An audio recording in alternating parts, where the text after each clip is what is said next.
Hey everyone, welcome back to the channel. Today I'm going to show you how to find the download folder on Telegram for PC.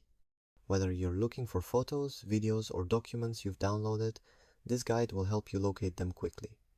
Let's get started. Here's how to find the download folder on Telegram for PC. Launch the Telegram app on your computer. Click on the three horizontal lines, menu icon, in the top left corner to open the side menu. Then select Settings. In the Settings menu, click on Advanced. This is where you can manage your storage settings. To find the download folder on your computer, click the Download button. Then select the file you want to find and right-click on it and select Show in Folder. This is where all your downloaded files are stored. And that's it! By following these steps, you've successfully found the download folder on Telegram for PC. Now you can easily access all your downloaded files.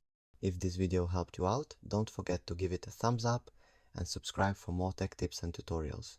Got any other Telegram tips you'd like to learn? Let me know in the comments below. Thanks for watching, and I'll see you in the next video.